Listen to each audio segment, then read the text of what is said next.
Ese waba warigeze utekereza inzoka ishobora kukwica mu masegonda make gusa? None se ni iyihe yihuta cyane mu kukwica kurusha izindi zose ku isi? Iyi si ibamo ibinyabuzima byinshi biteye ubwoba, ariko hari inzoka zirindwi zica umuntu mu buryo bushobora gutuma adashobora no gutabaza.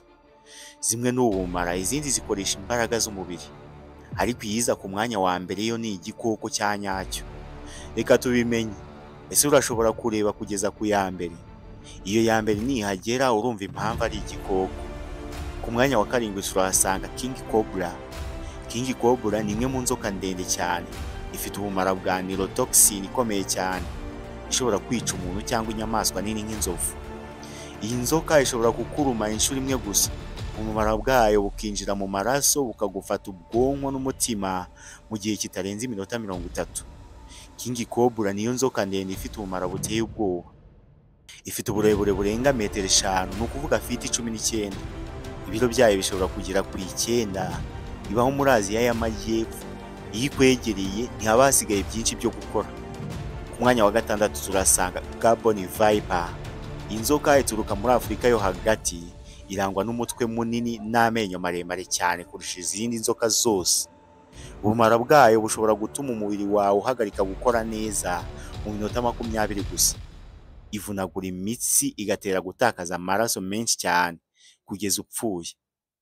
Iyi nzoka ishobora kurenga metero 1, ishobora gupima ibiro birenga 20.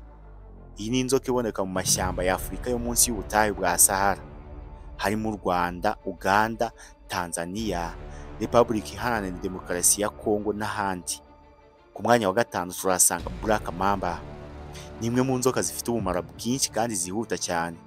Iyo iguteye ubumara ushobora gupfa mu minota 15 gusa. Iyi ni imwe mu nzoka zihuta cyane, ku buryo ishobora kugenda ku muvuduko w'ibirometero 20 ku isaha. Ibyo utari uzi kuri iyi nzoka, ubumara bwayo ni neurotoxin ikomeye cyane.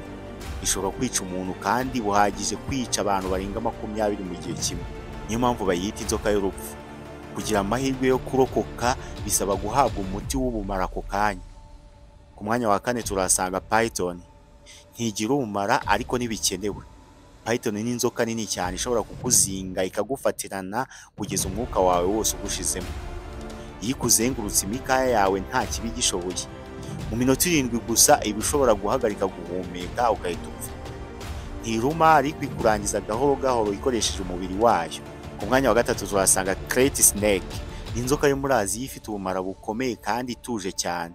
Iyo iguteye ubumara ushobora kumva nta kibazo, ariko mu minota 5 gusa ubumara bwayo burakwica. Iyi nzoka ituma umuntu atakaza ubushobozi bwo guhumeka no gutabaza. Ni nk'uburozi butagaragara. Ku mwanya wa 2 turasanga Boomslang.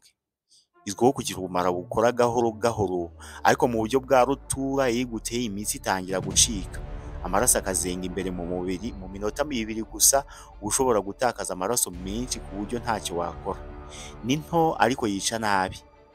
Ariko mbere yo kumenya iyiza ku mwanya wa mbere, niba ukunda ubuzima bwawe kanda like kuri iyi video kandi unakande subscribe kuri GD Rwanda, hato utazahura n'iyi ya mbere ngiye kukubwira.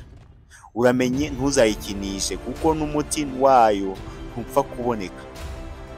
Ku mwanya wa mbere turasanga Inland Taipan. Si urwenya, iyi nzoka niyo ya mbere ifite ubumara bwinshi kurusha izindi zose ku isi. Ubumara bwayo bushobora kwica umuntu mu masegonda. Iyo ikurumye ubumara bwayo bukinjira mu maraso, buhagarika umutima, ubwonko n'ibihaha ako kanya. Nubwo ikunze kuba mu bice bituwe n'abantu bake muri Australia, inzoka ntuzifuze guhura nayo kuko wahita upfa, kubera ko kubona umuti wayo si ibintu byoroshye. Bityo rero nimba wibwiraga ko inzoka ari ibinyabuzima bisanzwe, wibeshyaga. Hari inzoka zisha mu masegonda, izindi zikwica gahoro gahoro, ariko zose zerekana uburyo isi yuzuye ibitangaza n'ibibazo. Ese ni iyihe nzoka yaguteye ubwoba kurusha izindi? Tubwire muri comment, kandi ntiwibagirwe gukora subscribe no kukazogera kugira ngo utazacikwa n'amateka akomeye y'ibinyabuzima, indege n'ibindi bidasanzwe ku isi. Yari GD Rwanda, naho ubutaha. Ciao ciao.